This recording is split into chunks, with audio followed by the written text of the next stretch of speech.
우리 옆에 분 뒤에 분 인사 나누겠습니다. 주의 이름으로 사랑하고 축복합니다. 사랑하고 축복합니다. 사랑하고 축복합니다. 사랑하고 축복합니다. 자, 오늘 제목이 한번 따라해 봅시다. 주님이 하셨습니다. 한 번 더 주님이 하셨습니다. 그렇습니다. 우리의 모든 일들 가운데 모든 것들이 주님이 하셨다 하는 그 고백이 날마다 우리의 입술과 우리 삶에 고백되기를 주의 이름으로 축원합니다.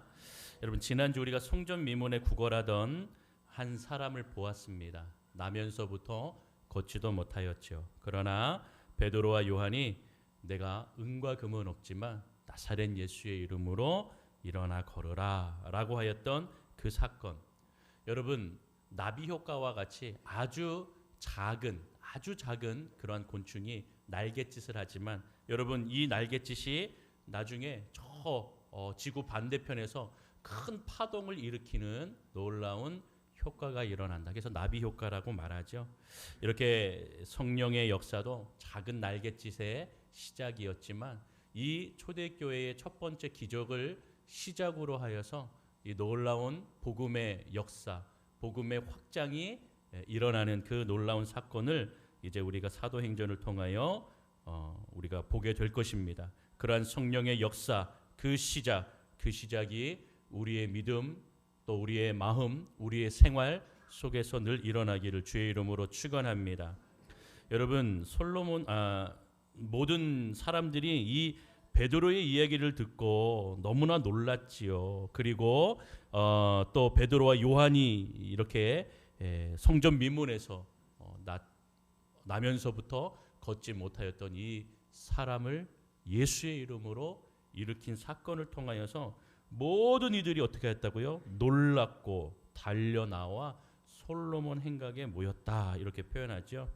여러분, 성전 미문과 솔로몬 그 행각을 좀 잠깐 제가 사진을 좀 준비했습니다. 먼저 성전 그 전체 좀 사진을 한번 보여주시겠어요? 예, 그래서 저기 중앙에 있는 것이 이제 성전입니다. 당시 예루살렘 성전, 솔로몬 성전이라고도 말하고 헤롯 성전이라고도 당시 말합니다. 왜냐하면 이제 로마의 그 모든 그 이제 주도권이 넘어갔기 때문에.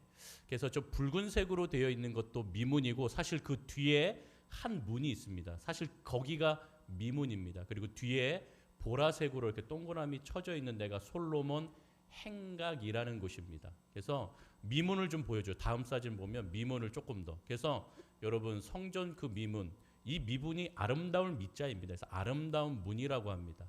그래서 그 성전 앞에 들어가는 입구, 거기가 미문입니다. 거기에 거기 걷지 못하는 이제 그 사람이 여기서 구걸을 한 것입니다. 조금 더 확대해서 보여드릴게요. 한 번 더. 예. 그래서 이것이 이제 성전 미문입니다. 그래서 그 앞에 구걸하면서 나아갔던 그 자가 베드로와 요한을 만나서 이제 바뀌는, 일어서는 놀라운 역사가 일어나는 그러한 장소가 바로 요 미문이 되겠습니다. 그리고 다음 사진은 이제 솔로몬 행각인데요.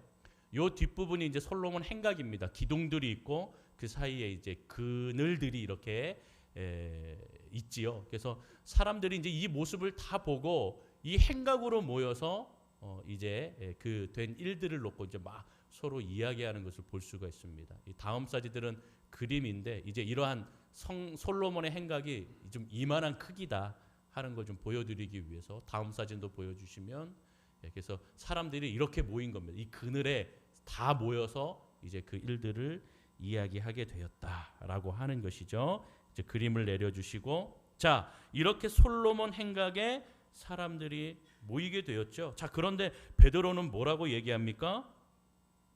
이스라엘 사람들아, 왜 이 일을 놀랍게 여기느냐라고 얘기하죠. 왜 놀랍게 여기느냐? 무슨 말입니까? 하나님이 하나님의 일을 하신 것인데 왜 놀랍게 여기느냐, 이런 의미죠. 하나님이 하나님의 일을 하신 것은 사실 놀라운 일이 아니다, 이렇게 말하고 있는 것입니다. 여러분, 결국 믿음은 무엇입니까? 하나님을 하나님으로 신뢰하는 것, 그것이 믿음이라는 것이죠. 그러니까 하나님에게 있어서 기적은 너무나 상식과도 같은 겁니다. 여러분, 우리의 상식이 아니라 하나님의 상식입니다. 자꾸 우리의 상식으로 하나님을 이해하려고 하고 하나님을 자꾸 우리가 그렇게 알아가려고 하니까 여러분 믿지 못한다라고 얘기하는 것이죠. 우리의 이성과 우리의 생각과 우리의 그러한 상식으로 하나님을 어떻게 이야기하겠습니까? 그렇죠. 하나님에게는 기적이 상식이신데 우리에게는 기적이 상식이 아니라 놀라운 일 아니겠습니까? 그러나 하나님에게 있어서는 이 기적은 상식과도 같은 일입니다. 그리고 베드로가 또 무슨 얘기를 합니까? 우리의 개인의 권능과 경건으로 이 사람을 걷게 한 것처럼 이렇게 얘기하죠. 여러분, 먼저 우리가 이것을 알아야 됩니다. 기적이라는 것은요, 오늘 주제처럼 주님이 하신 겁니다. 주님이 하셨다. 여러분, 이것을 우리가 기억을 해야 되는 것이죠. 자, 그렇다면 개인의 권능과 경건을 하나님께서 사용하신 겁니다. 그러니까 베드로와 요한의 그 경건과 권능을 하나님께서 그들을 도구로 사용하셨다. 그래서 이 전체적인 그 역사를 주님이 행하셨다라고 하는 것을 말씀하는 것이죠. 그러니까 먼저 우리는 이것을 좀 이해하고 알아야 하는 것입니다. 베드로와 요한의 권능과 경건함이 아니라 바로 하나님이, 바로 주님이 이들을 도구로 사용하셔서 바로 이 역사가 일어나게 된 것이다 라고 말합니다. 여러분, 왜 이들의 권능과 이들의 경건이라고 분명히 성경에는 적혀져 있지만 왜 이것을 주님이 하셨다, 이들을 도구로 사용하셨다라고 이것을 우리가 먼저 이해해야 됩니까? 그 이유는 바로 이것입니다. 바로 내가 했다라는 생각은 내가 하나님이다, 내가 권능자다, 내가 경건한 자라고 교만하게 빠지게 한다라는 것이죠. 여러분, 그러기 때문에 내가 했다라고 하는 교만함이 없기 위함이요. 두 번째로는 여러분, 이럴수록 겸손히 주님의 앞에 엎드려야 한다라고 하는 그 사실을 말해주고 있는 것이죠. 겸손해지지 않으면 주님보다 내가 스타가 되려 하고 또 너가 했다라고 하는 그러한 욕심과 유혹에 흔들리게 된다라는 것입니다. 여러분, 그런 우리는 너무나 잘 알고 있죠. 그렇게 교만함에 빠지면 그 한 사람의 모습이 정말로 너무나 보기 흉한 괴물로 변한다라는 것을 우리는 너무나 잘 알고 있는 것입니다. 여러분, 겸손해야 성령의 역사가 열매를 맺는 줄로 믿습니다. 나는 죽고 예수로 사는 그 겸손, 주님이 하셨다라고 하는 그 겸손과 감사가 가득한 성령 충만한 공동체 되기를 주님의 이름으로 축원합니다. 여러분, 그렇다면 이제 모든 것이 하나님이 하셨다. 그래서 바로 이 베드로와 요한의 그 삶의 모습을, 그들의 경건과 그들의 능력을 도구로 사용하셨다. 우리가 이것을 알고 다시 한번 본다면 우리 개인의 권능과 경건으로 이 사람을 걷게 한 것처럼 이 모습은 결국 무엇입니까? 주님의 권능과 주님의 경건이라고 우리는 이해할 수가 있는 것이죠. 여러분, 권능이라는 것은 무엇이냐면 하늘의 능력입니다. 하나님의 능력이라는 것이죠. 경건이라는 것은 예수님의 성품, 예수님의 인품이라는 것입니다. 그러니까 하늘에서 주시는 그 능력으로, 그리고 예수를 따라 나가는 그 성품으로 섬겨나가는 그러한 자들에게, 그러한 자들을 사용하시는 그 예수 그리스도의 능력과 경건으로 이 모든 일들이 일어나게 되었다. 이 모든 이들을 사용하셨다. 여러분, 그렇게 우리가 사용되고 그렇게 우리가 하나님의 일꾼이 되어서 이 모든 일들을 주관하시는 분이 하나님이시다. 할렐루야.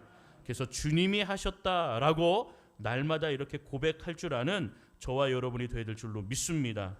여러분, 그렇기 때문에 이 경건과 권능에 대해서 우리는 잘 이해해야 됩니다. 이 영성의 균형을 이루어야 한다라는 것이죠. 권능은 있는데 경건은 부족하다. 여러분, 이것은 어떤 일이 벌어집니까? 사역을 하는 데 있어서 권능만, 하나님의 어떤 일, 하나님의 권능, 하나님이 주신 능력으로만 하려고 하면, 경건이 모자라면 하나님의 일을 하는 데 있어서 상처받기 쉽다라는 것이죠. 부딪히는 일이 많다라는 것입니다. 결국에 주변에 사람들이 없게 되는 겁니다. 동역자들이 없어지고 동역자들이 상처받고 다 내 주변에 없어지게 된다라는 것입니다. 반대로 여러분, 경건함은 충만한데 권능이 없으면 일이 진행이 안 됩니다. 사역이 진행이 안 된다라는 것을 우리는 기억해야 됩니다. 그러기에 권능과 이 경건의 모습의 균형을 잘 이루어야 됩니다. 그래서 우리가 하나님 앞에 나아가 늘 주님의 은혜 아래 서며 주님이 주시는 그 권능과 능력을 감사하면서, 그리고 또한 하나님께 늘 달려가며 하나님이 하시는 것입니다. 하나님이 주셔야 가능한 일입니다. 아버지 하나님께서 인도해 달라고 그렇게 주님 앞에 붙들며 나아가야 하는 것입니다. 여러분, 그러면 어떻게 이 권능과 경건의 균형을 이룰 수가 있습니까? 여러분, 그것은 다른 방법이 없습니다. 예수께 붙어 있어야 됩니다. 우리 따라합니다. 예수께 붙어 있어야 됩니다. 우리 예수께 늘 붙어 있는 저와 여러분 되기를 축원합니다. 예수께 붙어 있고 예수로 살고 예수로 나아가면 바로 주님께서 권능과 경건을 주신다.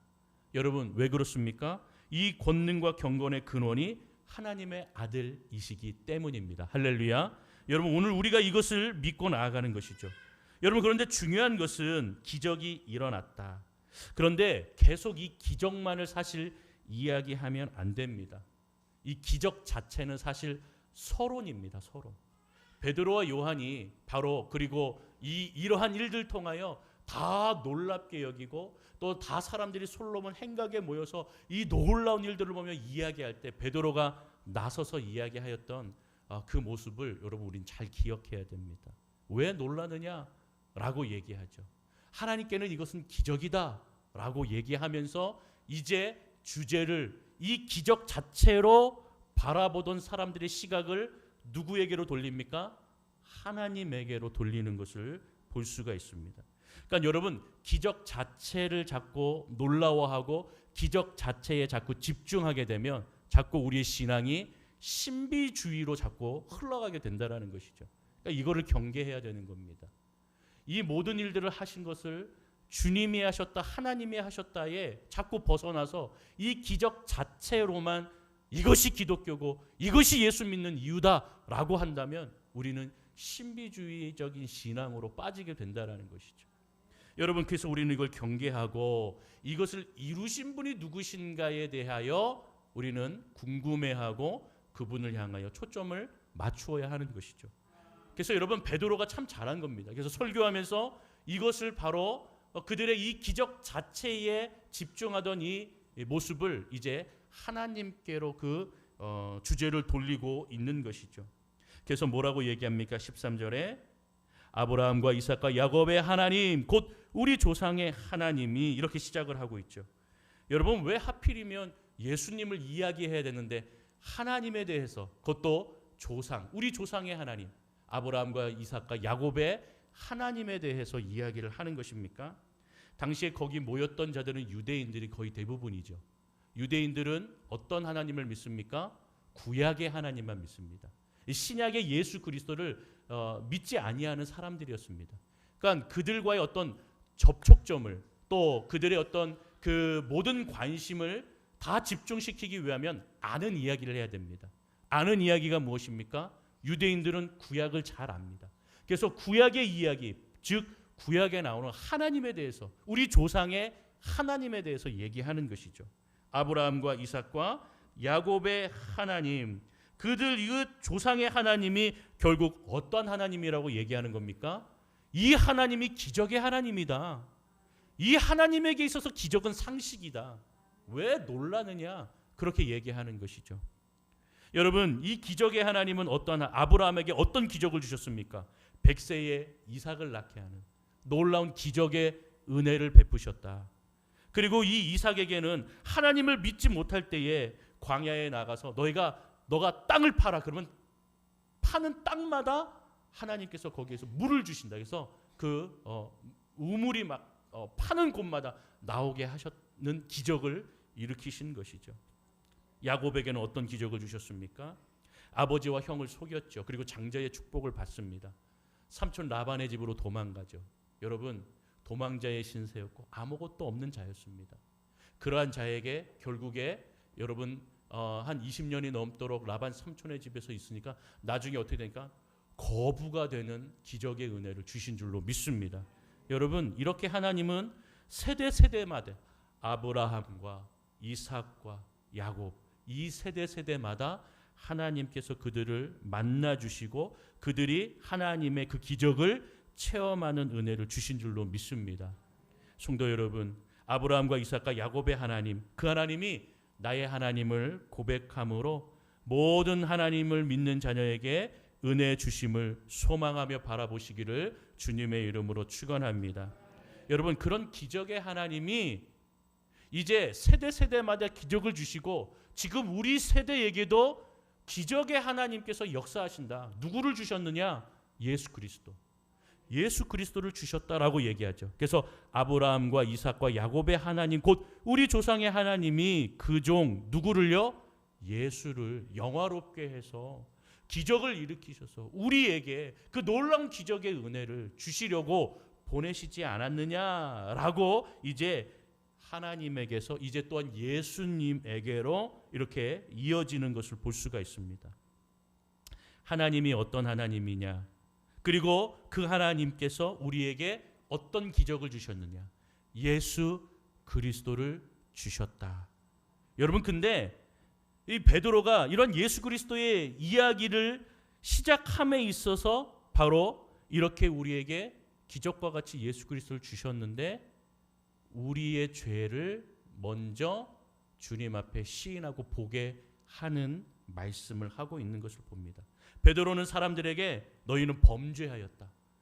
범죄한 죄에 대해서 이야기를 하고 있는 것입니다. 어떤 죄를 범하였다라고 얘기합니까? 거부하는 죄를 범하였다라고 얘기합니다. 너에게 구원의 은혜를 베푸시고 하나님께서 기적적으로 너희에게 이렇게 주신 그 예수 그리스도를 너희는 거부하였다. 오히려 예수를 안 믿는 빌라도도 상식적으로 판단하여서 무죄하다, 이 예수가 무죄하다 놓아주려 하였지만 유대인 너희는 거절하였다, 거부하였다. 사실 유대인들에게는 예수 믿기 좋은 환경이었죠. 예수님께서 직접 오셨죠. 예수님께서 기적과 이적을 보여주셨죠. 죽은 자를 살리셨죠. 병자를 고치셨죠. 귀신 들린 자를. 여러분, 그러한 모습들을 보면서 너무나 이 예수를 믿기 좋은 환경으로 그렇게 예수님이 찾아오셨건만 그들은 어떻게 하였습니까? 거부하였습니다. 빛과 생명으로 오신 예수를 거부하였습니다. 그런 면에서 여러분, 우리의 인생의 삶에도, 우리의 주변에도, 우리의 가정에도 이렇게 예수를 거부하는 분들이 계십니다. 우리의 부모님일 수도 있고 형제 자매일 수도 있고 자녀들일 수도 있고 여러분, 우리 지인 친구들일 수도 있습니다. 여러분, 우리 가정 안에 꼭 예수 안 믿는 분들 계시잖아요. 저희 가정에도 있습니다. 여러분, 그런 삶에 우리가 늘 이 일들을 기억하면서 예수님이 찾아오신 분, 생명이 되시고 빛이 되신 그 예수를 거부하지 않고 예수를 믿어 생명의 은혜, 빛과 같은 그 놀라운 은혜를 누리는 인생이 되게 하여 주옵소서. 날마다 부르짖고 기도하셔서 권능과 경건으로 하나님께서 이 일들을 행하심을, 또 그 주님께서 여러분들의 권능과 여러분들의 그 경건의 모습을 통하여서 사용하셔서 역사하시기를 주님의 이름으로 축원합니다. 여러분, 그렇게 이러한 어려움 가운데에 있지만 이렇게 예수를 거부하는 너희의 죄, 이것을 베드로가 얘기합니다. 또 무엇을 얘기합니까? 생명의 주님을 너희가 죽였다라고 얘기합니다. 여러분, 15절에 보면 생명의 주를 죽였도다라고 얘기하지 않습니까? 너희가 거부하고 거룩하고 의로운 일을 너희는 또 그를 죽였다, 이렇게 표현하고 있습니다. 여러분, 예수의 십자가 사건이 나와 상관이 없다라고 말하는 현대인들이 참 많이 있습니다. 교회 안에도 이것이 참 믿어지지 않는다라고 하는 그런 분들도 많이 있습니다. 여러분, 그러나 이것은 제3자의 사건이 아닙니다. 나와 상관없는 사건이 아닙니다. 나를 위한 사건이고 나를 살리기 위한 사건이고 나를 사랑하신 놀라운 주님의 사건, 살리시는 사건인 줄로 믿습니다. 예수의 죽으심을 통하여 내가 살아나고 우리가 구원을 받고 주님을 바라보게 된 것이죠.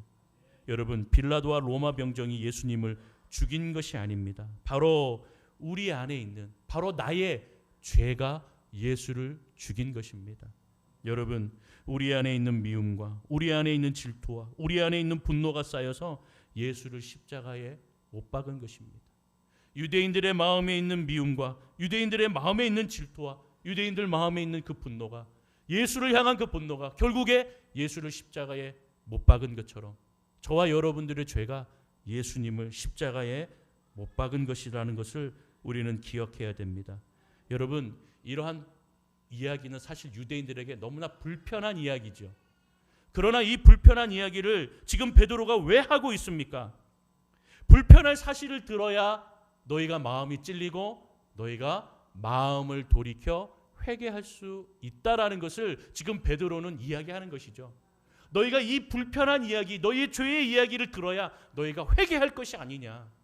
회개하고 주님을 만나고 그렇게 주님의 은혜 아래 서 나아가는 새 생명의 은혜를 얻을 수 있다는 것이죠. 그래서 예수로 거듭나야 이 예수의 죽으심이 나의 죄 때문이고 내가 그 예수를 죽였다라는 것을 너희가 인정하고 회개하고 돌이켜야 너희가 구원의 주님을 만나게 되는 것이다. 이것을 지금 강조해 주고 있는 것입니다. 여러분, 하나님은 인간이 죽인 예수를 달리 살리셨고 믿는 자들을 통하여서 증인이 되게 하셨다. 그래서 베드로와 요한은 그래서 우리가 증인이다, 이것을 지금 말해주고 있는 것입니다. 여러분, 증인이란 누구입니까? 자신이 직접 체험하고 자신이 직접 목격하고 확인한 사람을 증인이라고 말하죠. 바로 예수의 죽으심을 믿고 또 예수의 죽으심이 나의 죄라는 것을 여러분 믿고 나아가는 자들에게 회개하게 하고 그 믿음이 확실하게 되게 하셔서 증인의 삶을 살게 하여 주시는 줄로 믿습니다. 여러분, 그 믿음의 증인이 되어야 한다라는 것을 반드시 기억해야 됩니다. 여러분, 그러면 어떻게 해야 되는가? 하우에 대한 이야기가 16절에 기록이 되어 있습니다. 우리 16절을 한번 읽어보도록 하겠습니다. 16절 같이 읽습니다. 시작. 그 이름을 믿음으로 그 이름이 너희가 보고 아는 이 사람을 성하게 하였나니 예수로 말미암아 난 이 믿음이 너희 모든 사람 앞에서 이같이 완전히 낫게 하였느니라. 아멘. 할렐루야. 예수의 이름을 믿으시기를 축원합니다. 예수의 이름을 믿어야 된다라고 분명히 지금 베드로는 말합니다. 예수의 이름을 믿었더니 이 사람이 완전히 낫게 된 것이다 라고 말하고 있는 것이죠. 믿음으로 나사렛 예수의 이름을 부르면 눈먼 자가 눈을 뜨고 듣지 못하는 자가 듣게 되고 걷지 못하는 자가 치유와 회복이 일어나는 줄로 믿는다. 너희가 그것을 믿느냐?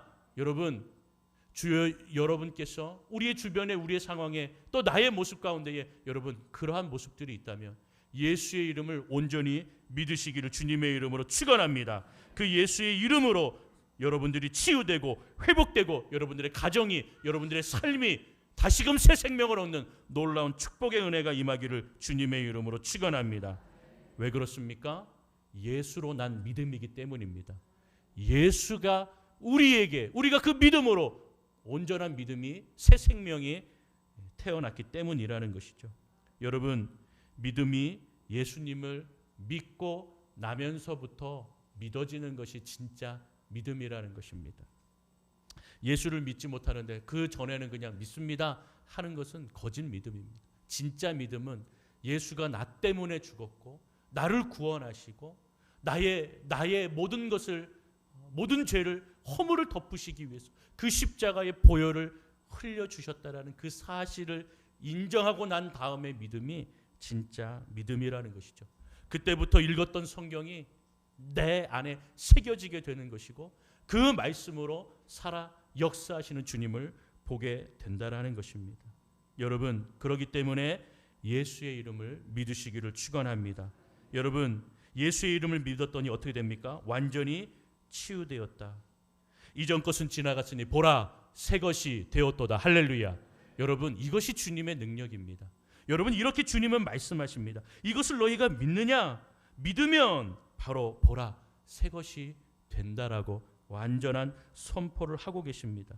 성전 미문에 걷지도 못하였던, 구걸하였던 이 사람을 고치신 이 믿음, 사실 여러분 이 믿음은요 베드로와 요한의 믿음이었다라고 말씀했죠. 여러분, 베드로와 요한의 믿음이 무엇이라고요? 경건과 권능과 경건으로 이 사람을 걷게 한 것처럼, 여러분, 그래서 권능과 경건은 믿음이라고 말씀드릴 수 있습니다. 여러분, 그들의 믿음이 바로 이 성전 미문에서 구걸하였고 나면서부터 걷지 못하였던 이를 어떻게 해요? 완전히 낫게 하였다. 그들의 믿음 때문이다 라고 말하고 있습니다. 여러분, 마가복음 9장 23절에 보면 할 수 있거든이 무슨 말이냐? 믿는 자에게는 능치 못할 일이 없느니라. 할렐루야. 여러분, 그래서 믿음을 강조하시죠. 그래서 믿는 자에게, 의심 가운데에 이 자리에 있다면 오늘 이 말씀을 오늘 우리는 기억해야 됩니다. 여러분, 믿으시기를 바랍니다. 예수의 이름을 믿고 주님 앞에 서는 저와 여러분이 되어야 축복의 통로가 되어야 되는 것입니다. 여러분, 베드로와 요한의 그 믿음이 있었습니다. 그렇다면 두 번째, 성전 미문에서 구걸하였던, 나면서부터 안진뱅이였던 이 사람에게도 믿음이 있었을까요? 네, 믿음이 있었습니다. 그 믿음 때문에 이가 걷게 된 줄로 믿습니다. 기적의 수혜자도 믿음이 필요합니다. 반드시 필요합니다. 그 믿음이 없으면요, 여러분, 일어나지가 않습니다. 그것을 우리는 기억해야 됩니다. 여러분, 마태복음 8장 13절에 보면 백부장의 믿음을 우리가 아시죠? 백부장과 그 자녀가 아파서 죽게 되었는데 예수님 제 자녀를 살려주십시오. 예수님 같이 가십시오 이러지 않았습니다. 예수님 말씀만 하시면 제 자녀가 낫겠습니다. 예수님이 뭐라고 하셨습니까? 가라, 내 믿음대로 될지어다. 할렐루야. 여러분, 그렇게 말씀하셨죠. 여러분 또 센스 있게 찾아주세요. 우리 한번 읽어보겠습니다. 시작. 예수께서 백부장에게 이르시되 가라, 내 믿음대로 될지니라 하시니 할렐루야. 여러분, 그렇게 된 것이죠. 놀라운 은혜입니다. 여러분, 마태복음 9장 23절에도 보면 두 소경에게 주님께서 뭐라고 얘기합니까?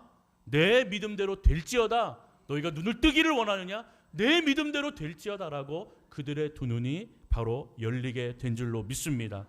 믿음대로 될 줄로 믿습니다. 예수의 이름을 믿으시고 주님 앞에 서실 그런 주님의 귀한 성도님들이 다 되시기를 주님의 이름으로 축원합니다.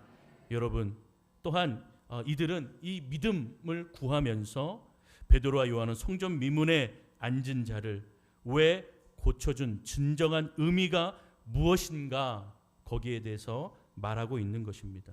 그렇다면 예수님은 왜 우리를 통하여 이 성전 미문에서 구걸하던 이 사람을, 나면서부터 일어서지 못하고 걷지 못하는 이 사람을 왜 너희들 앞에서 이렇게 고쳐주셨는가? 이것을 너희가 이해해야 된다. 이것이 가장 중요한 핵심이다. 이것을 말해주고 있는 것입니다. 바로 그들의 영혼을 살리시기 위해서 오셨다라고 하는 것을 반드시 기억해야 하는 것입니다. 너희의 영혼을 사랑하시고 너희의 이 한 영혼을 사랑하시듯이 너희의 영혼도 주님께서는 사랑하신다. 나의 영혼을 낫게 하셨다. 그러면 나를 낫게 하신 이 분을 너희는 또한 새롭게 거듭난 인생이 되어서 전하는 인생, 또 그를 사랑하는 인생이 되어야 된다라고 하는 것을 지금 우리에게 말씀해 주고 있는 것입니다. 여러분, 그렇게 새롭게 거듭난 인생, 그렇게 새롭게 거듭난 인생에게 주어지는 하나님의 놀라운 사랑은 무엇입니까? 바로 용서와 구원을 선물로 얻게 되는 것입니다. 여러분, 17절에 보면 형제들아 너희가 알지 못하여서 그리하였으며 이렇게 말하죠. 너희가 예수를 믿지 않고 거부하고 너희가 예수를 죽인 것은 너희가 예수를 알지 못해서라고 얘기하는 겁니다. 어디서 많이 들어보셨죠? 어디서 들어보셨습니까? 예수님께서 십자가상에 달리셨을 때에 로마 병정들이나 많은 사람들이 모욕하였지요. 예수의 옷을 막 희롱하면서 서로 막 가지려고 제비뽑기도 하였죠. 그때 예수님은 뭐라고 하셨습니까? 하나님께 뭐라고 기도하셨습니까? 예수님, 하나님, 저들을 용서하여 주옵소서. 저들이 하는 것을 저들이 알지 못합니다 라고 말하신 것이죠. 여러분, 결국 이 말씀이 우리는 오늘 기억해야 되죠. 십자가상에서 예수님께서 모욕하는 그들을 향하여 하나님 앞에 바로 용서를 구하였던 그 주님, 예수님께서 예수의 이름을 믿는다라고 하는 것은 결국에 예수의 영이, 용서의 영이 바로 임하는 것과 똑같은 것이라는 것이죠. 이와 같이 저와 여러분들의 삶에도, 저와 여러분들의 인생에 죄 많은 인생인데 죄악 가운데 늘 살아가고 죄를 저지르며 여전히 하나님을 거부하고 부인하고 십자가에 또 매달리게 할 수 있는 우리의 이 죄 때문에 예수님은 돌아가셨는데, 그럼에도 불구하고 예수님은 또한 우리에게 십자가에서 용서의, 화해의 그 은혜를 허락해 주신다라는 것입니다. 하나님을 알지 못하는 죄, 그러나 그 죄가 얼마나 큽니까? 결국 하나님을 알지 못하는 죄로 인하여, 예수를 알지 못하는 죄로 인하여 천국과 지옥이 나눠주셨을 때에 어디로 가게 됩니까? 우리는 너무나 잘 알고 있죠. 여러분, 예수를 알아야 되고 예수의 이름을 우리는 부르짖으며 의지하는 인생이 되어야 하는 것입니다. 그러나 예수의 이름을 알고 부르짖으면 죄악 속에 예수를 십자가에 못 박은 죄인이지만 예수께서 화해의, 용서의 은혜를 내리어 주신다라는 것입니다. 또한 예수님은 구원의 은혜를 선물로 주시는 분이시죠. 여러분, 구원은 선물입니다. 여러분, 선물은 주는 자의 마음입니다. 주님은 복음을 듣고 회개하는 자에게 구원을 선물로 주시는 줄로 믿습니다. 여러분, 다 받으신 줄로 믿습니다. 받으신 줄로 믿습니다. 여러분, 그렇게 주님께서 주시는 놀라운 은혜, 그 선물을 우리가 받고 반드시 받으셔야 됩니다. 사랑하는 성도 여러분, 좋은 집, 출세하는 것, 결혼, 취업, 여러분, 그보다 더 중요한 것은 예수의 이름을 아는 것, 하나님께로 돌아가는 것, 여러분, 그것이 가장 중요합니다. 진정한 치유와 회복의 역사는 예수의 십자가의 은혜로 용서받고 회개하여 주께로 나아갈 때에 새로운 인생이 된다. 할렐루야. 여러분, 반드시 우리는 이것을 기억해야 하는 것입니다. 여러분, 그럴 때에 우리에게 일어난 놀라운 일들은, 우리가 예수를 믿게 된 것은 다 주님이 하셨습니다. 그렇게 고백할 수 있는 인생이 되는 것입니다. 주님이 하신 놀라운 구원의 선물, 은혜의 삶, 이것을 기억하며 주님이 하셨습니다. 주님이 나의 구원자이십니다. 주님 믿으셔야 됩니다. 하나님 선포하고 나아가는 저와 여러분들이 다 되시기를 주님의 이름으로 축원합니다.